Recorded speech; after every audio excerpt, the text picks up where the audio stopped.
in Lodhiga kacha ne jamidi mane ga wundo ga jok ni anja medi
mana kama nonyo kuramga juang kamura mara mitiraka utulu makende maruwa kikende tilono mara rio tilono mugi kama bende noa chako kacha kawago mbaka chutho tomutono regi yero mari UDA makoro kinde timore counties manyanza wangi Kisumu wangi Migori wangi Siaya kuramga juang kama bende Pitalis nete monjisi wakacha ni tire jogo mabende kore de yero ma Pitalis chaloka gima ui korune yero no mara 2027 mana ne kuro kokwal.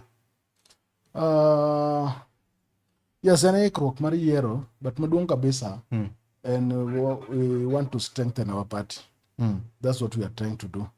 And we want to have a stronger party and also with the leaders from the grassroots, from the polling station. From the polling station. Nikechi one tiregi, like in Kisumu County, one tiregi 580 polling stations. And each polling station, by tomorrow evening, will have at least 20 elected polling station. Polling station. So we are expecting by King Godhiambo 11,600 officials will be elected. We are 11,600 officials. Yes. In Kisumu County. Manu Kisumu kende. Manu Kisumu County. To Siaya moro benegi maybe around that number. Around that number. And the same to Migori. Same to Migori. We are expecting over 30,000 officials. Mabro bedo elected in each polling station from Siaya, Kisumu and Migori after tomorrow evening. Jogi koro kosa yier nitire kendo yiero moro mabesa moro dhi timo makoro. Yes, kaka na wacho wantie gi yiero tien karibu didek di ng'wen. Yiero mokwongo ma kiny wachako from the polling station nikech wadwa ni wateg party from the polling station. Wa los structures. Party man gi structures motegno bedo party motegno nikech en gi tiende. En kidhi polling station te yudo joge ni kanyo. kwa tieko mar polling station wadhi mar ward level. Yes. Koro kwa ward level wadhi constituency level. Koro ward level bobro yero the 20 but also with the ward chairperson. Mopogore gi polling station. The polling station chairperson bro dong a polling station chairperson. Kwa the next wabro the constituency polling in any elections. Constituency elections bobro the 20 in each constituency with the chairperson bebedo mar constituency. Kwa constituency to the constituency chairs bro yero the 2020 mar constituency bro yero the party chair mar Kisumu County. Yes. Makanyo bobro bedo 20 from party chair. 20 party. Imbi dwaro komoro ka. Yeah, an ngwech komar Kisumu East chairperson. Yes. Ula ready adi. Gisani to kanyang'eyo kech watewa ne polling station sani. Kore polling station nyaka wuogi mondi magona kura kiny. Kaka member. Kore di sane di kaka member. Onge miga mora mene godo sane ipati. No, we'll have to go as a member. Ago kura ya Nyamasara primary polling station. Koro kanyaka wuogi as a member. Kase yombo as a member, kore kai mane elevator to the next level. O mane elevator to the next level. Yes. But ni dwaro chairman ma Kisumu East. Kisumu County. Ma Kisumu, chairman ma Kisumu East. Yes, Kisumu chairman ma Kisumu East. Ben nitiere samoro gino mabende dwa mondo ti koda yod godo ombulu moro. Ine ngwech, idwaro komoro. Gima omiyo ana dwaro chairman mar Kisumu East number 1. Awuok Kisumu East. Number 2. Wadwaro ni Kisumu East walosi wang'e kaka wanyalo loso chama wa mar UDA bedo motegno e Kisumu East constituency, preparation mar elections mabro timre next year. Kisumu East emane oyombo kuom all other counties e kura manogone President William Ruto. To mano number 1, mano number man wakaw. And we want to maintain that one.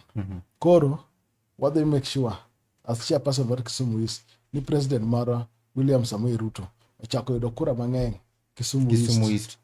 Moingo any other constituency. Maiso ni Kisumu County, Kisumu East chalo stronghold mar UDA. Actually in Kisumu, even in Nyanza. Even in Nyanza. Nikech, Kisumu East, Luo Nyanza counties, constituencies. Kisumu East emanogo kura ne president mang'eny moingo any other constituency. Koro number 1 mwantiere no wadono maintain. Peter Kosobi ni chung Kisumu East. Kisumu East okachung. Kisumu East an gi jachung machung luongo George Ayugi Mbuta. Machung MP for Kisumu East. Yes. In kata MC okidwa. MC wabro go mbaka kanyo. Wacha kechigene ya wadung kata giduche bate. Adela komar MC Kisumu Kolwa Central. Idhi e kom Kolwa Central Ward. Yeah. Gesa ne ngama nigi kom na UDA ja ODM. En ja ODM. Yeah. Ma isechako loso go ganda ma jo Kisumu East mondo me kom no Kolwa Central. Oganda ma Kolwa Central waloso go pile. Owuoyo kodgi pile. Wakonyore yo achiel ariyo adek. To wadwaro mondo walok Kolwa Central. Mondo obed ward mowinjore gi town. Yeah. Wadwaro mondo deche maber mang'eny Kolwa Central. Wadwaro ng'ama represent Kolwa Central e yo mowinjore. Yeah. Ng'at manyalo winjo wach kata kwayo mag ji duto te. Ponono ne yudo Kolwa Central e otiko ma UDA. Bende no ka pogruok nyalo bedie. Pogruok nyalo bedo maduong' kabisa nikech my number 1 priority bro bedo wach ndara. Number 2 bro bedo wach empowerment. Nego bedo wang'eyo kaka wa empower jowagi. Yeah. Those are the 2 key things monego bedni watimo. Seche molos ndara maber, mandara yudo ndara ber maonge gik mang'eny manyalo maonge ni koro portals gang'o pi gang'o ginego gik maketho ndara. Miyo yot joma timo ohala. Yeah. Ng'ato nyalo wuok ode ochopo kada chiro mayot kandara ber. Jo pikipiki ok bi kethore sate. Ng'eni sama portals jo geche the same. Koro wach ndara no is the key thing. nikech en obro panua. Maso nenda ndechni podonge kanyo maber. Kolwa Central ok becho ahinya. They're not in good condition. And my only request to the next MP Kisumu East, George Ayugi Mbuta, is that we need roads mantiere Kisumu East obed tarmacked. Yeah. These Maram roads, I think now, we are doing away with them. They should not be there. They should not be there. Kaber. Yeah. One, sama ndara obedo tarmacked, to lose a standard maber. It will take even over 10 years. Samoro, mondo ko chimnade, ide kichaki ilose, ineno, karitimo ne, matin, neno. To kiloso ndara Maram Road, tironi every year, buro kao pesa kuketo millions of shillings every year. Maintenance. Get 6 million, get 7 million, get 5 million every year. Ndara mo lost tarmac. For example, ndara moro no lost in 2017. Ma Nyamasari at Butter Toast. No go tarmac. Kodhi Manyata. Koro from that year nyakasani, wonge pesa mosiketne maintenance. Nikech nen tarmacked. Okay, gima bende kwa kaluwore gi jotelo mabende wabedo go mopogore giwacho ni samoro budget moket kanyo nikech pesa madonjo e county 10. Koro samoro ken makosa ma MCA. Nitiere gik ma MCA nyalo timo. To nitiere gik ma MP nyalo timo. These things also about lobbying. Yeah. We just need to do lobbying. Wang'eyo ni samoro as an MCA samoro konya bedo nigi mandate kata gi pesa moro no ketne no timo mano. But ken ng'ama ong'eyo kaka nya orere offices gi. Odhi ka jokera, odhi ka jokura. To en gi MP mawinje. MP bende gi president mawinje. Komong'ere nyagi minister of roads. There are things minyalo tim ma samoro people will fail to understand to give tim nati. Connection mari kaka koro Pitalis odeyo mabende koro dwaro kawo kanyo MCA ma Kulwa East. Kulwa Central. Kineno midhiero mabe samoro oganda gi kale mara ni pesa onge matin koro dongruok mabende samoro biro na japiny nok. Ponono ne kawo gini mopogore gi pes county no bende nitiere kaka ineno ni nyalo kelo dongruok na japiny modwar dir. Yeah, kopogore gi pes county, that's what I'm saying. With George Ayugi Mbuta the MP, wabro bedo gi very good coordination. And also with the President William Ruto going for the second term. No the NTO some NTO office kanyo. To George Ayugi Mbuta abro tiyo kode connections in the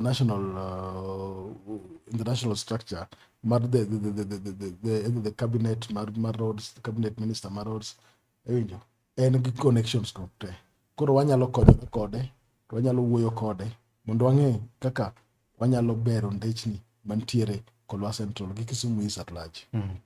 Sani ano bende ka utimo kandi e grassroots election ang'eni kiyudo kanyo chairman ma Kisumu East to komne kawa. Yeah, ka chairman mar Kisumu East mano to sedhi. Mano there's no any iota of doubt about that. Ng'ata ma nigi paro kata gi gombo. No manya gi machielo. Omanyi gi machielo lakini kanyo to ae. Kanyo ae kabisa. Mano sedhiga. George Ayugi Mbuta en osiepi. Yeah. To en chairman ma Kisumu County UDA. Osiepu ni neno ka samoro ma neno ka bende gine dhi yudo nikech gine jok ma decide. Jopiny ma decide. Koro in gi upper hand. Jopiny ma decide. De bende ng'ima bedo decided on the table. De ok watim elections matimo kiny. Koro just need to get the facts ni jopiny ma kiny go kura.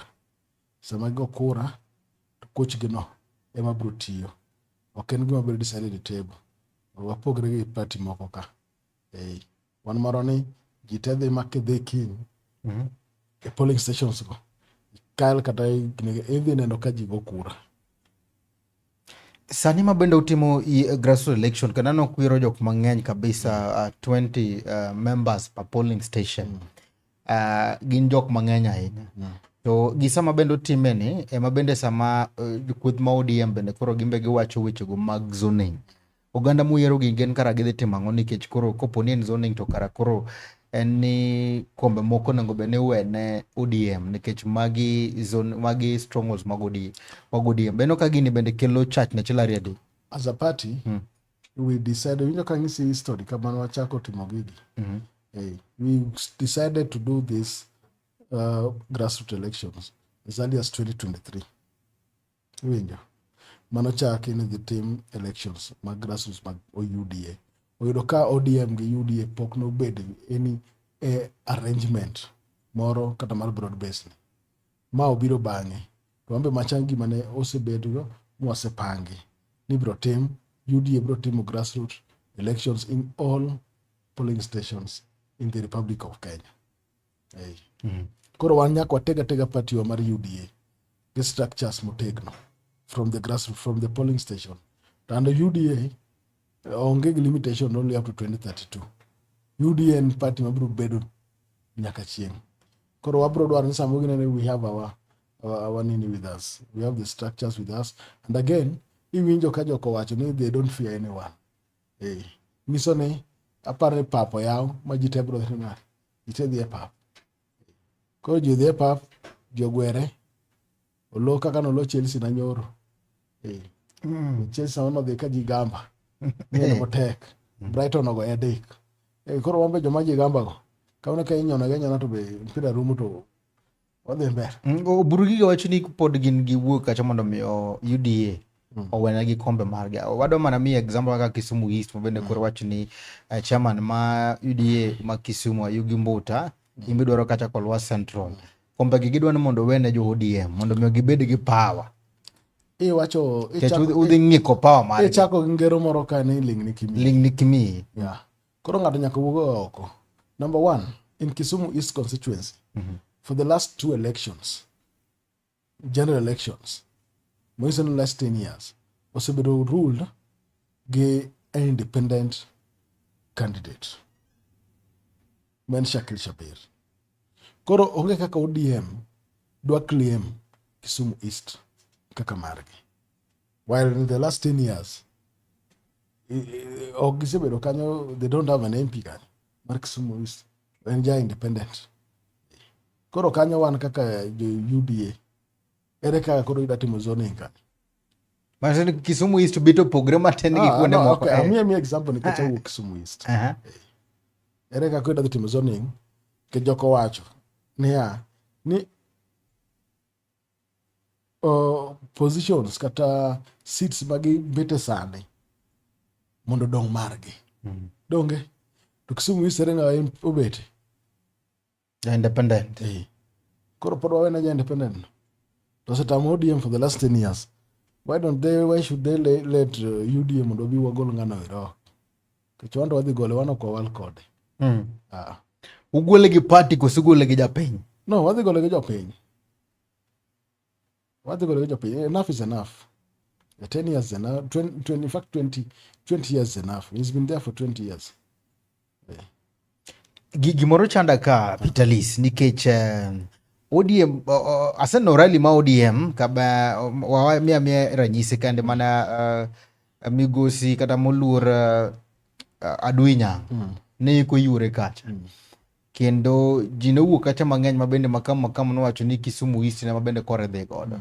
To kwaneno kaka kweth no biro ineno ka bende oganda mathoth wero ni Aduiye makoro kao kacha nikech oteku samoro mar ODM party bende koro ne kono.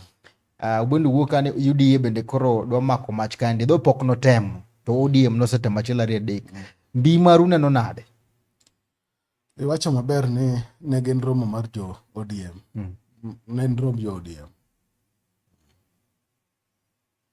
Romo jo ODM and my ODM and what you expect. Jo ODM atimo. Giwacha gido. Winja. Mar UDA be mar UDA. Koro wanonge kaka wanyalo and asenyise gini before.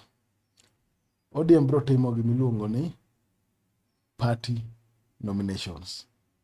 Donge. Koro okwang'e ne gibro yiero ng'awa nominations. Nitiere so many people madwa chung nominations giba. Gikwong ka gisegolo ng'at achiel. Kore kwaneno but sani wan kaka UDA wan gi candidate wamen George Yugi Mbuta. Unu say UDA osegolo candidate. So far George Yugi Mbuta mose declare. Koro is the only one mantie kanyo. Koro wan the only ngawane no mwana go mbele wa. En Shakil Shabir. En mwange ni wadhi kode nyake debe gisani. ODM pod warito nomination wagi bigolo ngama gi borgolo. But gisani wang'eyo ni wan gi Shakil Shabir. Mabai sari okinyi wang'eyo mositimo kode. Basari okinyi rumo. En wachne wang'ni loro kabisa. Wachni loro. Kisumu East ok nyal continue. Kako sebedo ko continue for the last 20 years. We cannot afford another 5 years. Mar Kisumu East kako sebedo. We cannot do that. Ok politics amoro ma bende ogoyo kacha mar chopo ne oganda gi chuny oganda gi jok ma bende koro itiyo godo kacha ma bende nyalo miyo koro dog. Chopo ne oganda yo mane? Chopo ne oganda yo mane? To jogi to ere nango? Okay, it depends. Kech osebedo ko yombo jogi mang'eny. Osebedo ko yombo jo ODM ko. Ok UDA. Ok UDA. Ayane kende wan kende kachiel koda Jeje Adero wacho ni kete chenro kandiro kamano duong' ahinya. Wan kende bende gi ng'ane kandi wan ka bende gi lungo ni Celine Nyar Nyakach wacho ni chunyo na gi TV ro kamano kete mana kanyo. Wan ka bende gi ket jomo keto wakanda cholare adek.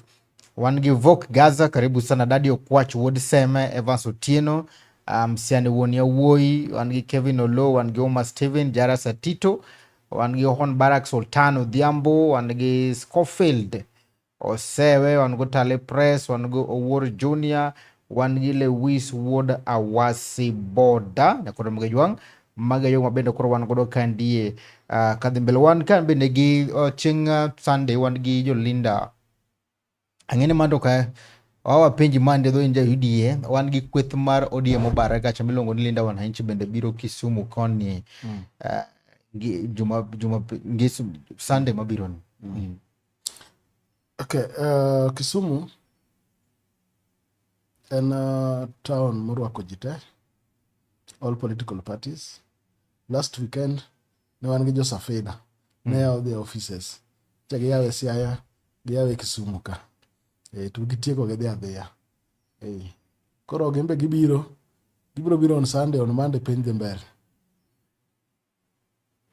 Broad base ung'eni ka luongo broad base to wan gi UDA gi ODM mar yes. Linda Ground. Yes. Luro samoro nitie no ka gidwa mondo gidonj ka. Gima ok nyal tam gi donjo, gima gikel gin gik ma gitimo oko ka. And this one goes to jogo eko. Tiagas moko ma giting'o gi ok en gi ka. Mago kik giting'. Mago police Tiagas ma giloso kende gi ka. Kik giting'. Guns magere magipango ka to chako vurugu ka kik gibedgo. Polise magi compromise mondo gikaw to giketo gi blame joma chielo kik gitem. Gibiya wakiata kama gidhi timo rally gi no pok giwacho. Koro ok wang'e gibiro Kisumu ne gikalo kata gitimre nade. And you saw kama Nakuru no flop, and this one is going to be flop kabisa. Nyoro ne gipango maandamano magiwacho ni ji temo ndo wuogi and Babu Owino ne very loud kanyo. Ji ni ka onge sama ji nyalo wuoke kanti sama nego ji wuoge ne president ni ka ji ng'anyo en sani en nyoro magidwaro mondo ji wuogo dhi ot ng'anyo ong'anyo. Jo Kenya sani riek.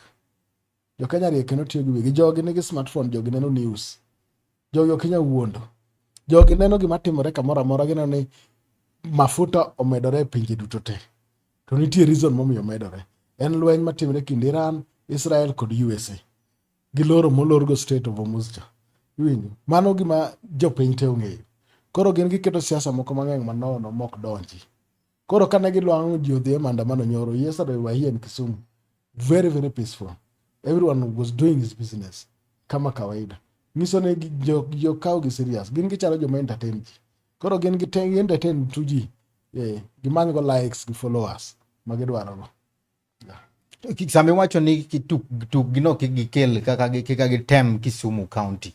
Manyiso ni nitiere kaka bende oganda ma Kisumu jo broad based government oikore negi. Okwanya oikore negi nikech wambe wadich watimo gik matimo. One will be doing our elections tomorrow. Winjo? jo Linda Ground ne nitie Nairobi kiromo gi youths. And I want you to know one thing, or try to notice one thing. Jo Linda Ground olando ni gibedo gi meeting gi youths a day before or 2 days before. President William Ruto kadhiga kamora mora opoga ji. Ibiro mawinjo ni ker biro Kisumu kiny. Iwinjo? But group machielo maloso party cha wengine gidhi kawo certificate kawuono. Group machielo mar Linda Mwananchi ni gi advertise girgi ni for a whole week.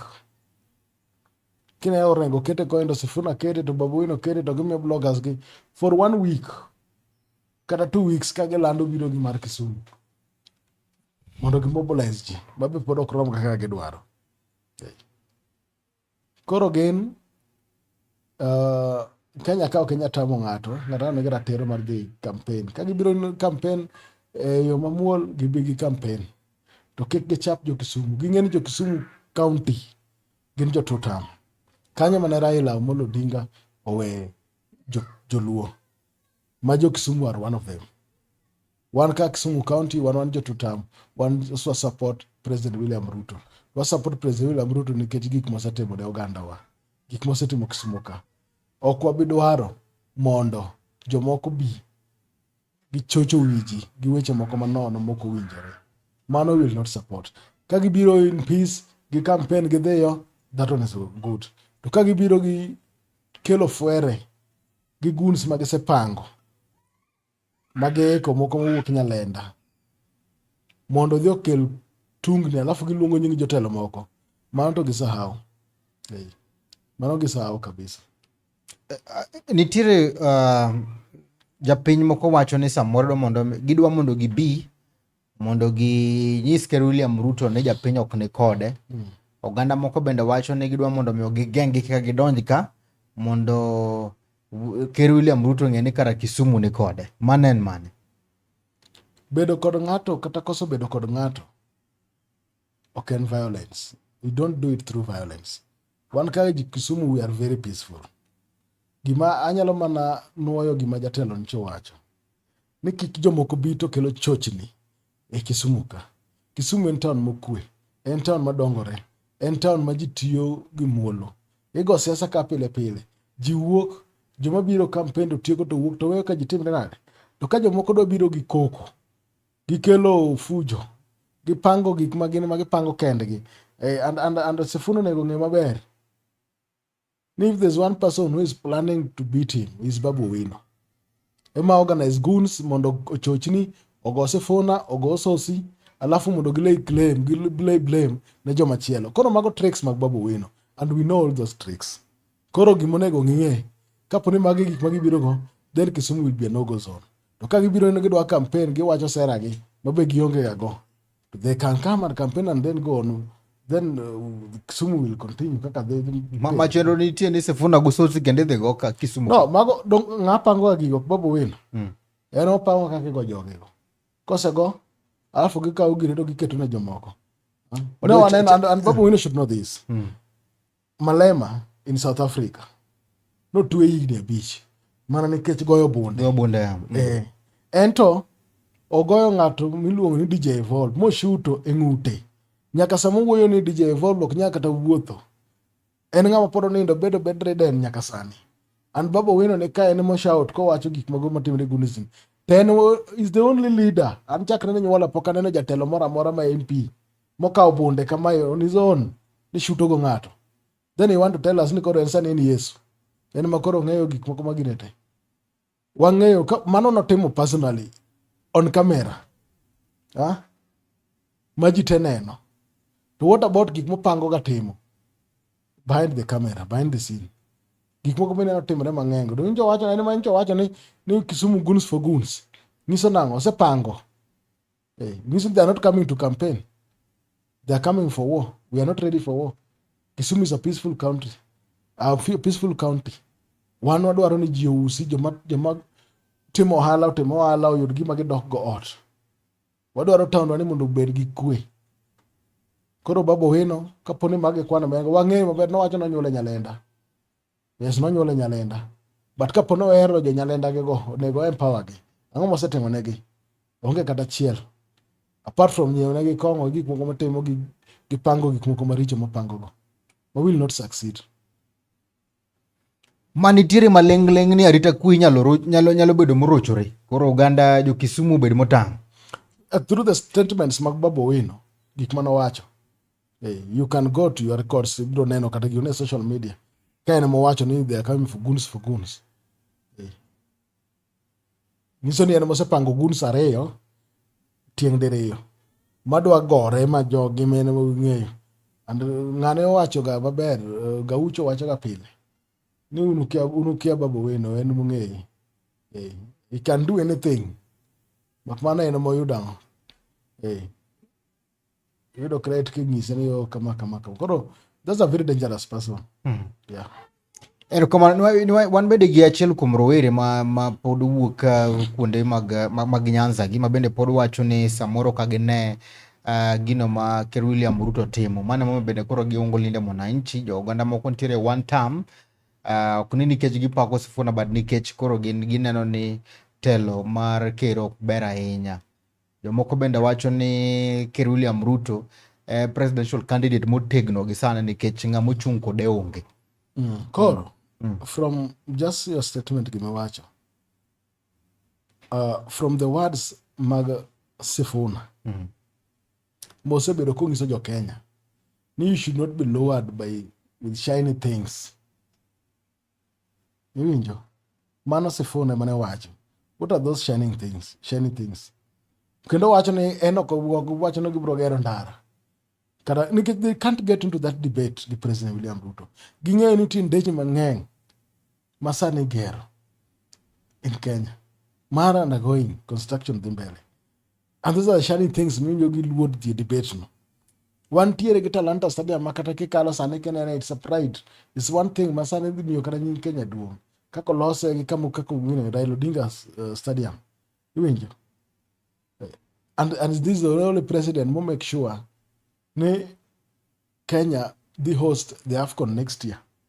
Nikech the infrastructure moketo ne mondo ger stadiums go. Ni okang' mamalo. Koro jogo eko gimbe gise admit kendo ging'eyo ni Ruto to tiyo. Koro en achuki gi nyiego mane e kinde gi kanyo ema koro giwuok gida chapo go jomoko. Yeah. Ma keto tiyo maber. No, president is working. Yeah. Keto tiyo maber. Kanyo there is no doubt about it. Erokamano ni kaka ja UDA motegno kabisa kendo ang'enu bede boards mopogore simbe bende yanu kona gi koni. Nyisna japiny ni to ywak ma bende samoro nitiere ODM kande ni chal ka gima UDA koro tugo kod gima ponono ne okodhi kaka giparo to gimbe gidhi kawo pach gimoro.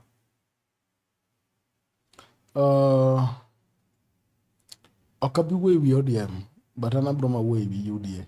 Wan kaka UDA wan loso structures wan gi elections kiny wabro chungo jochung' kamora mora in all the wards, in all the constituencies, in all the counties in this country in 2027 general election. Ma broad-based kata ka gibuono mondo giweu mano wachgi. Wan kaka UDA kama wabro timo. Not unless the president kaka samoro decide is the party leader. But gisani there's no official communication from either this party secretary. Koro nyaka sani UDA dhi chungo ji kamoro moro. Un kaka jo UDA bende no ka jo ODM gin jogo ma inyalo tigo e yo makare be gin jok ma samoro dukero kamano koso gikwa mang'eny ma ok ginyal chamo. Jo ODM gin joma wantiego kamoro achiel and gi support president. And wagone giero kamano kabisa kum chungi president. And I think ni gin joma betiyo go yot. Gin joma are understanding. Gikago aseneno sani. Gipogre go Munyoro. That's why the president cannot get into any agreement or any arrangement with the Munyoro guys. Nikech kucho gin jomoko ma gini ODM spread across the country just like UDA. And UDA and ODM are the only two big political parties in Kenya. Modongo te gina yugi. Koro the only two parties kobedo kamoro achiel, you can't beat them. Isenjo ka japiny wacho ni jo ODM noyawo dhot maduong' ma giyawo dhot maduong' ma kiro donjo nyaka e bedroom. Koro giywak. No, odonjo bedroom ker wuotho kamoro amora mar timo maendeleo. Yeah. Ma ineno ka jo ODM ywak, ok umigi respect. President Mwantiego or respect ODM. One UDA, we respect ODM. We respect the structures, the political leaders. We respect kite. Wanonge joma wachayo kanyo kata chiel. Ano ka James Orengo bende wacho ni gi fully support zoning as ODM. We want to field candidates across the country to strengthen our numbers. If zoning was a do or die issue, we wouldn't have been having election season through Kana. Gimbe chalo kagima gisiro ni mano en gimoro ma nyalo bedo makare. The support? Zoning. Zoning, no, okay, mano James Orengo. Give the team a party man, ODM talk. Oko support zoning. Oko support. Oh, that one is okay. We don't support zoning also. Because wadwaro mondo mi jite. Oneno ka embe oko pache mar oganda ma ODM moko ma support zoning. Eno wacho ni mano gima kare. Ng'ato ka ng'ato wuoga ojobed gi japiny. That's the thing. And that's what we are doing.